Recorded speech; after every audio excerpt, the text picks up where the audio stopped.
G'day, doggies, fans, all things Bulldogs. It's the round 7 review of the Bulldogs 32-0 win over the South Sydney Rabbitohs. It was a really important win. You know, I was asked some questions during the podcast. What did I see as some of the major wins for us this year? Obviously beating our arch rivals. Nearly every team is our arch rival, though, when you really look at it. But to beat, obviously, Cronulla at Shark Park was huge. Beating the Knights again to sort of assert some dominance over them, winning our last 3 matches after what they did to us in 2023. And then to get that Good Friday win over the Bunnies in what I felt was, it was clunky in attack. We made plenty of line breaks, as we should have, considering the amount of possession we had. 69% over the match is huge.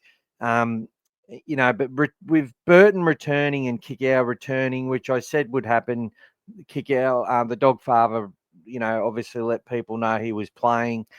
I wasn't sure who was going to be dropped, though. Like I said on the podcast last Tuesday, it'd either be Jack Todd. Curran would go to the bench for Jack Todd, or we would see Daniel Saluka Fafita drop out of the 17 and Josh Curran go to prop, and that's exactly what they ended up doing, which was probably the second option that I said. It was either going to be one of those 2 options, and that's what they went with. Shout out to Jack Todd, who's broken that arm again. It'll be an 8 weeks on the sideline, apparently. And I think Jake Turpin may have had a really bad injury as well in New South Wales Cup. He come off early, and Ruben Moyle played the majority of the match, and he had a really good game at hooker, did young Ruben Moyle in an absolute demolition in New South Wales Cup, with a team running out, I think, 62 points to 18. Still some defensive stuff sort of in our lower grades, which doesn't make me too happy. But, with the chopping and changing and that sort of thing in order to get these players ready for the system, that's the main focus. SG Ball, just quickly, they lost their semi-final. They were doing quite well, but, just some really poor misses in the middle cost them big time against a very, very good Raiders outfit. And Raiders are always good in the juniors. As we know, they've got very good pathways and have had them set up for a long time, which is what they need. Being down there, they need to produce a lot of their own talent. So let's get into this review. I'll present that for us now. Look, this game was one of the big games I wanted to win, and I felt that the Bulldogs absolutely tortured the Rabbits for 80 minutes, which is what they did to the Knights, in front of 65,305 fans, an NRL record, which is absolutely wonderful. And hopefully we get to break that again. There's, obviously on a Good Friday and people at the Royal Easter Show and that sort of stuff, it's a way they can do it. But, there's some big games at a core. We've now got a huge run of 3 matches, away matches, 2 in Brisbane, then go to Canberra. 6-day breaks between every game. And look, I won't get too much into it. I'll save that for the preview. I'll save that for the podcast tomorrow when we look at Team Tuesday. But as far as this review goes, we've set ourselves up for a magnificent, second third of the season, second quarter of the season. We're officially just over that hump now. So we now embark on a 6-game run, I think, before the next bye, which will include games against Brisbane, Gold Coast, both in Brisbane, then the Canberra Raiders. Then we come home for 3 games at a core, which I'm pretty sure are against, the Roosters, I think the Dolphins, and I forget who the other side is, and we'll see who that is when that comes up. But look, after we just asserted so much dominance, the Rabbits never looked like they were going to score. They were held up twice in the last 8 minutes when we were down to 12 men after Marcelo Montoya was sin bin for a slap, which I look at it and I go, that's just a pat. He was patting him on the back and got slapped, and it wasn't a slap. A slap's more dramatic than that. But anyway, I was pretty pissed off about that. But look, guys, 5 tries and a penalty goal, 5 conversions to Critter. tries in the 10th, 25th, 33rd, 42nd, and 68th minute. We tortured that Bunnies outfit, absolutely tortured them. Didn't look to play too much footy in the match. Just continued to turn it back inside. Went to the edges a few times and just kept peppering them through the middle, kept tiring them out, made that side use so much energy. Really, I think those matches affect teams mentally, to be honest. And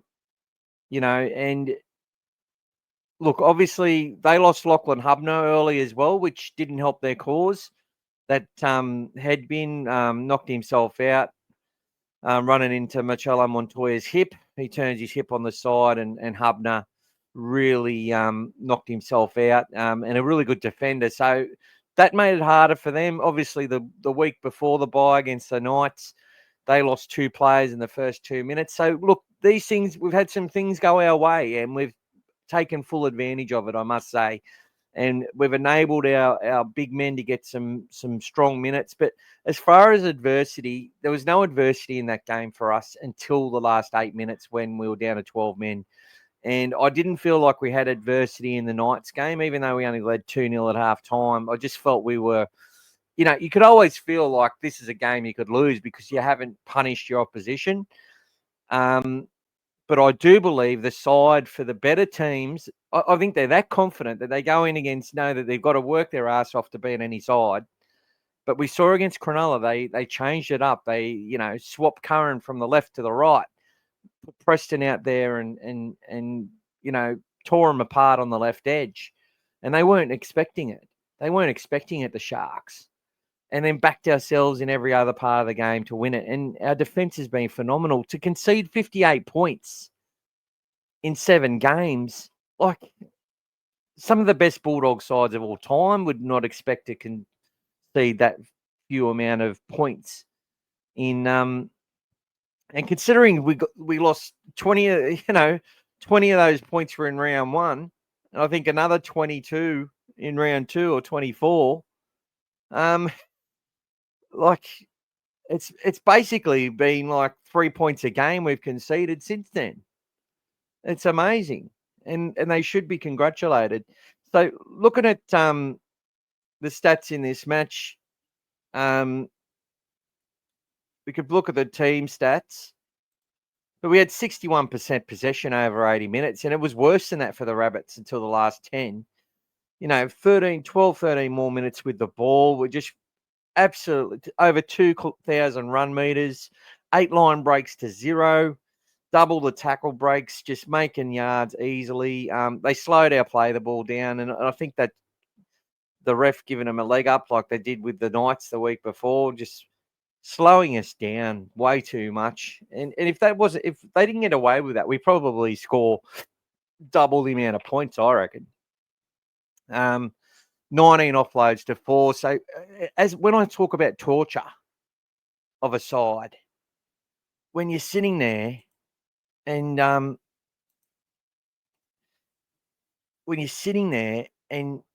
offloading, forcing them to tackle again, forcing them just to make another tackle, to keep chasing, going from left to right, and then hitting them back through the middle.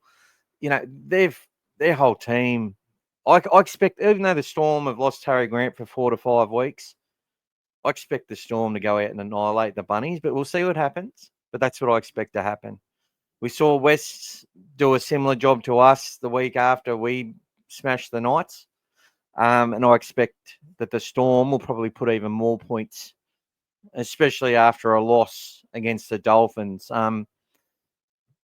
Look, we just absolutely dominated that match. 19 missed tackles is probably a record for us as far as the amount that we missed, which was really good. And, South didn't make it easy for themselves. It all started, they were the first to crack. It was going set for set. I felt we looked like we were on top early. And then Latrell Mitchell goes to do an offload. We jump on the ball. Next minute, Josh Curran's footwork at the line. I really love the Preston try, and I love the run of Jack Todd that led up to that.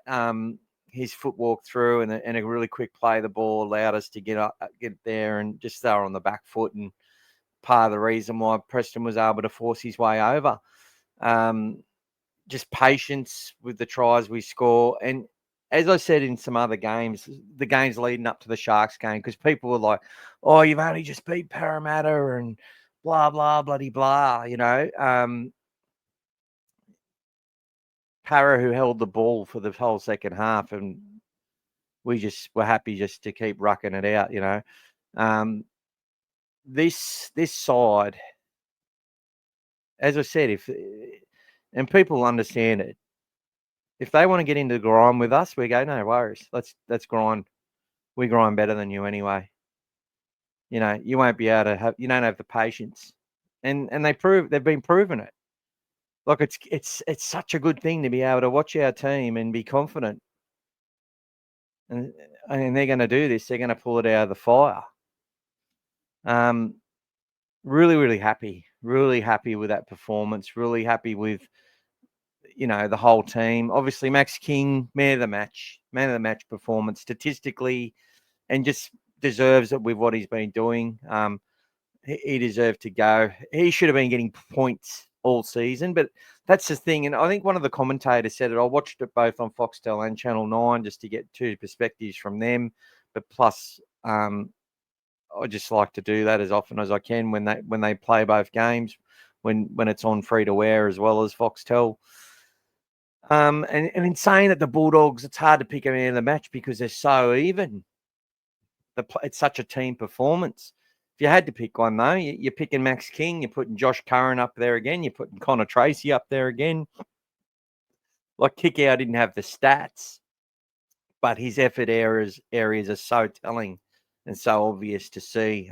He's just an intimidator. Matty Burton, look, many people were saying we would have won by a lot more if Matty didn't play, which I don't think's the case. I think, obviously, he stuffed some shit up. The fact that he just took those opportunities and just goes for it as that running option.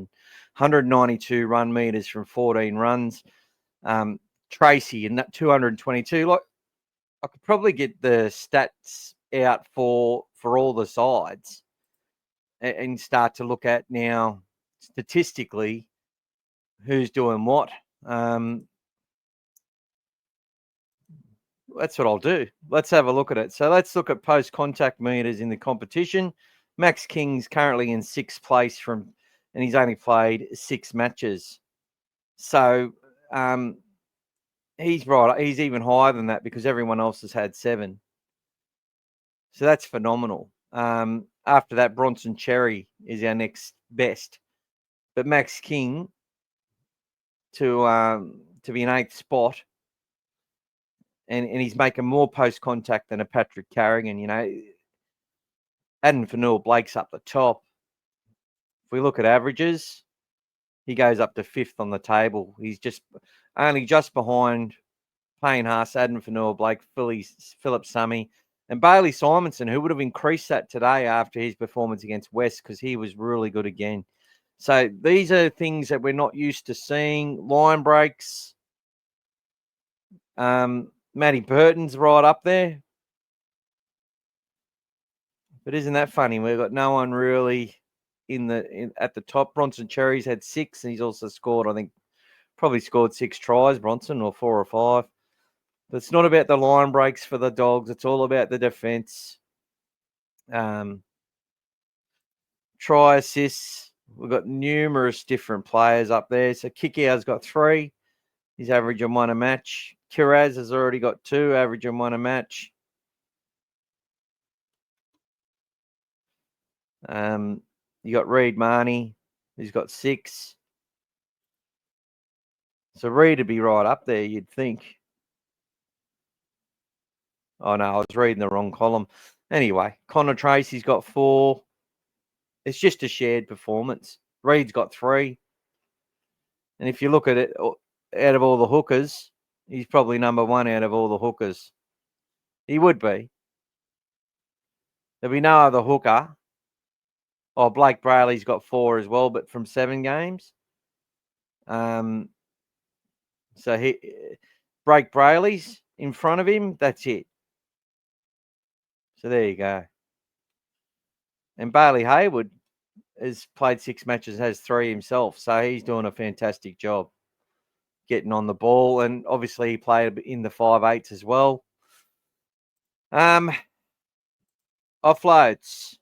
Now, we sort of kept the ball in hand a little bit, but Jacob Carraz is averaging 4.5 a game from 2 games. Kick out 3.3 from 3 games. They just really make a difference, these guys. And then you got Max King, Stephen Crichton. Total offloads, though. Payne Huss as well out in front with Greg Marju.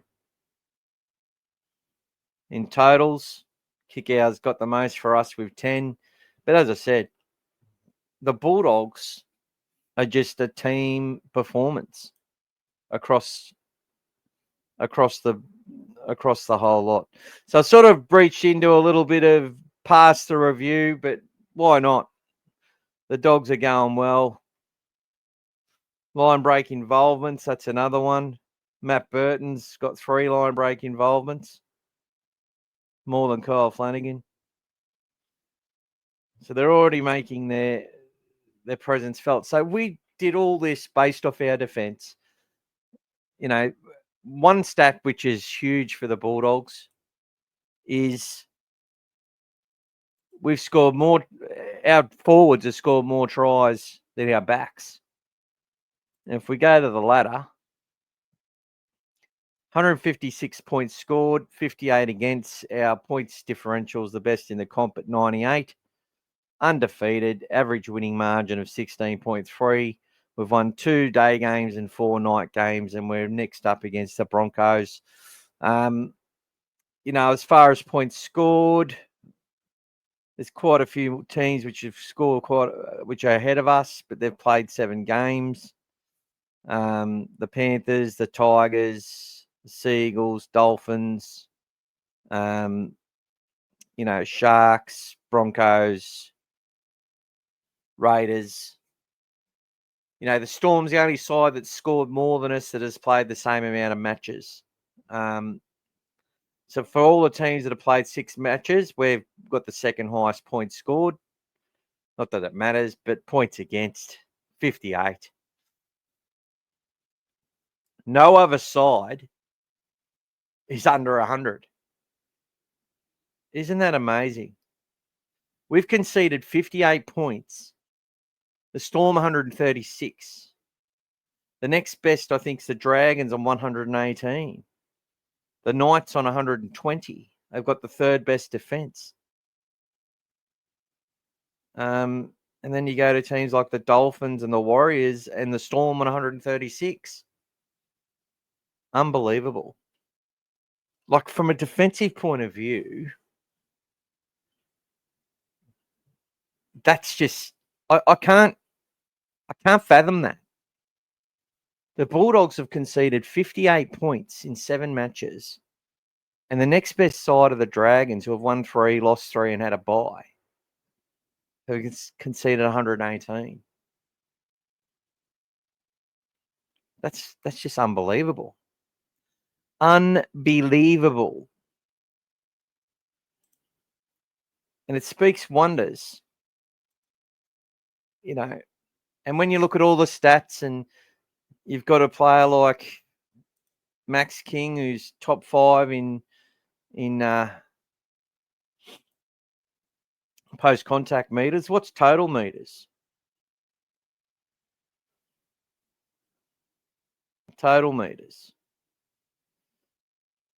I can't even see it. Unbelievable. Where is it? We'll have a look at missed tackles. Reed's up there, missing 5 a game. Kurt Capel's missing the most. Mitch Kenny's about the same. Liam Martin's all right up there. Josh Curran's usually up there 4 a game. Playing on the edge, you'll miss more. Yeah, but we've cut down the missed tackles this year, the Dogs. Definitely cut down the missed tackles. Tom Weaver missed 13 for the Titans on the weekend. That's too many. That's way too many. But it's funny how there's not player in support's a good one. Connor Tracy, he's fourth, pushing up in support. Jacob Preston. You know, there's not too many. There's Beau Fermor and Jacob Preston are pushing up the most on the edges. Josh Curran, just effort areas. Toby Sexton, seen a lot of support play from Toby. Great to see. I could look at these all day. There it is, run bloody meters. What am I talking about? So Jai Gray's on top, averaging the total run meters. Jai Gray's run 1.5K. We've got Lehigh Hopawate, who's not far behind. James Tedesco, Patrick Carrigan, and Connor Tracy up there in the top 5. And as an average, he's third. Jacob Carraz has moved to fifth. Already. And then you go down to Bronson Cherry. Max King, 165 metres. He's averaging. Payne Huss, 170. Adam Fanua Blake, 169. Like, he's put himself right up there. Right up there. Has Max King. He's like third or fourth best run meters for props in the comp. And Bronson Cherry's right up there too. That's just great. Just great to see these players. Boncello's up there, 36th. They're all contributing. They're all doing what winning sides do. And it's great to see. Very, very good to see this for the Bulldogs. So there you go.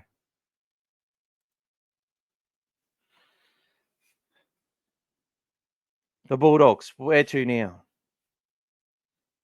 They've tortured these sides.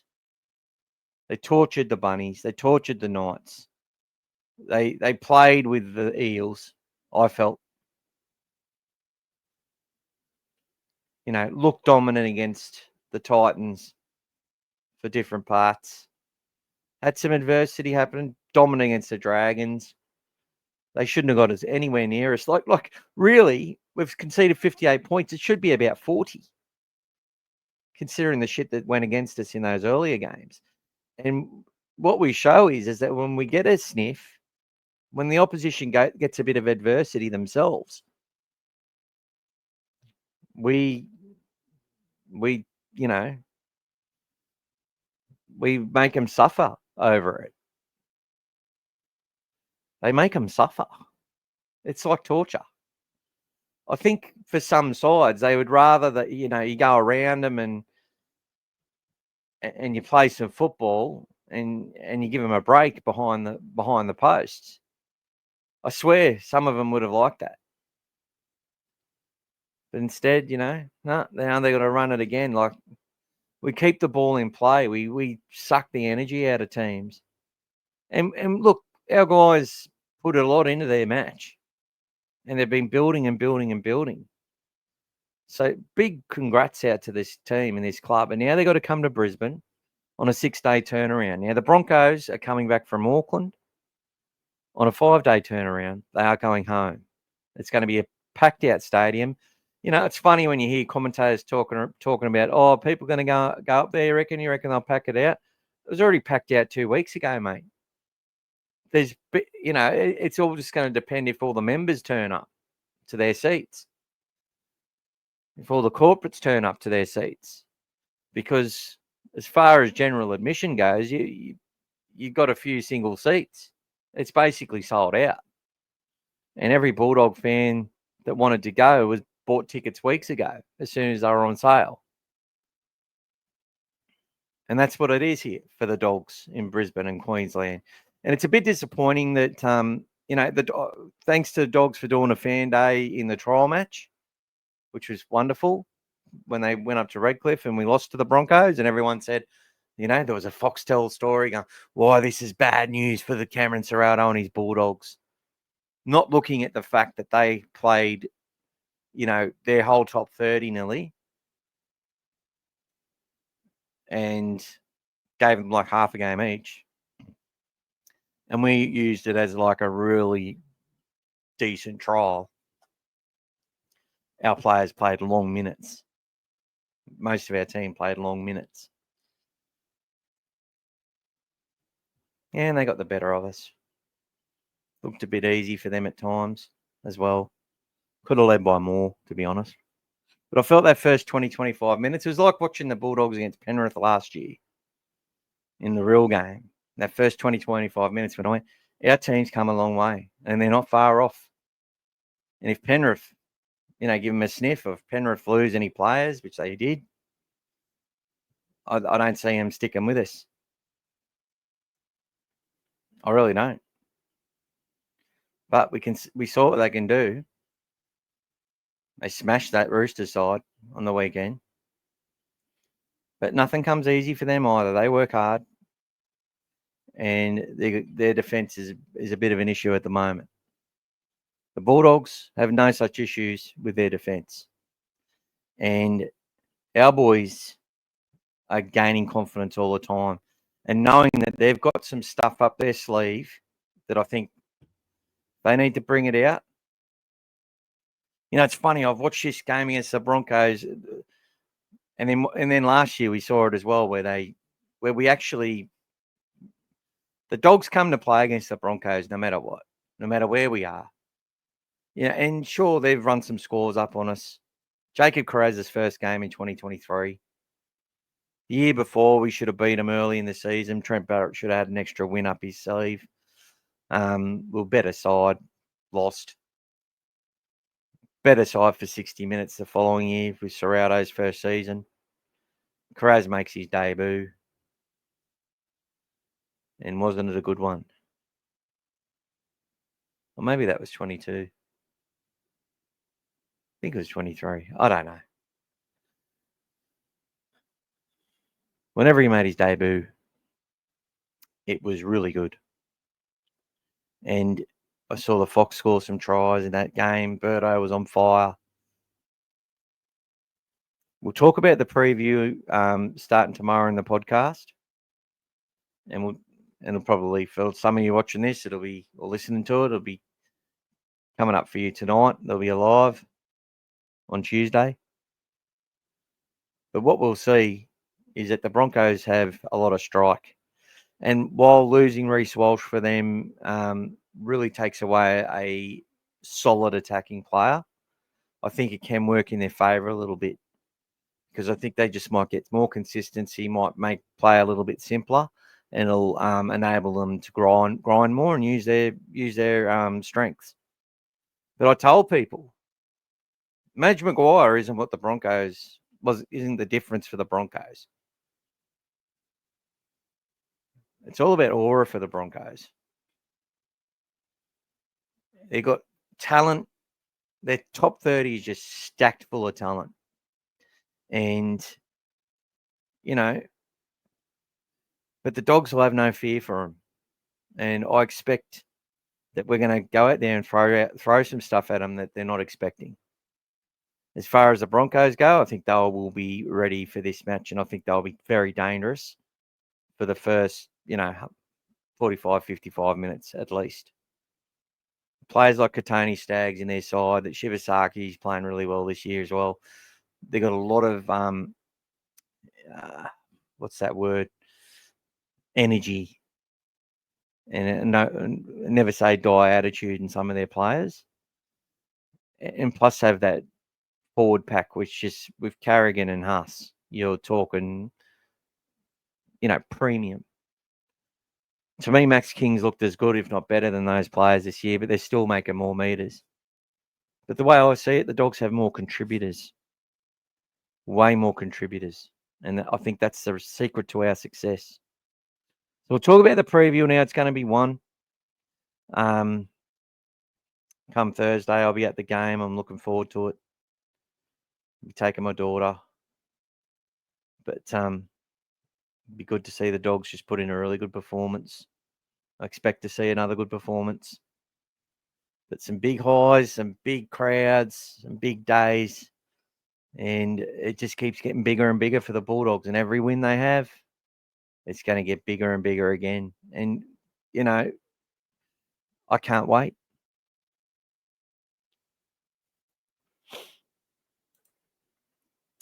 So, look, I think that South Sydney match, another match, we were clunky. We, bombed heaps of tries. But the way we just kept on forcing that South Sydney team to tackle and tackle and tackle. Tough recovery for the Rabbits. Tough recovery after that match. And it could affect them for weeks to come. We will see. Like Jack Whiten, a special mention to him. Without Jack Whiten, they would have lost by 50. The Rabbits. Without Jack Whiten, they would have lost by 50. He was everywhere, especially in defence. Campbell Graham's always a good player, and he did well. But as far as I'm concerned, Bulldogs were just a class above that side that they played. And I felt that way in most of the games this year. And that's just an amazing feat by all the people involved and by the coach. So that's the review. Well done to the Canterbury-Bankstown Bulldogs. They smashed the Rabbits. Rabbit stew was the order of the day for the Dogfather. Good return by Viliami Kikau, Max King man of the match, and well supported by everyone else in the field. And it was great to see Barley Hayward get 25 minutes at hooker for contingency. It's important they do that wherever they can. And, we look forward to seeing Jack Todd back in the side soon. As far as what to expect, as far as team changes, you'd expect Daniel Salukafita comes into that squad. And, there could also be a chance for young Curtis Moran, or it won't be time for Jack Underhill yet. But and other players to consider potentially.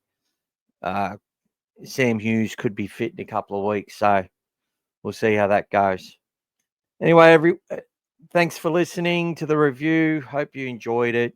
I did go off track a few times, as I can do, but really happy with the guys, really happy with how they're performing as a team, and expect to see some enterprising play against the Broncos this week. Expected to be rain around on Thursday, so it could be a bit of a greasy Suncorp Stadium. That's expected to be the heaviest of the 3 days of rain, which could start on Wednesday or Thursday. So we'll see what happens with that. But either way, Bulldogs got to go out there and just earn everything that they've done. They earn everything they do. And when things go their way, they take advantage of it. And that's what I love about this side. So well done to the Bulldogs. Well done to all the fans who got out there and made it the biggest crowd ever for an NRL match. And hope to see plenty of Bulldogs at Suncorp Stadium this Thursday. Thanks for listening, and we'll see you on the podcast soon. Go the Dogs.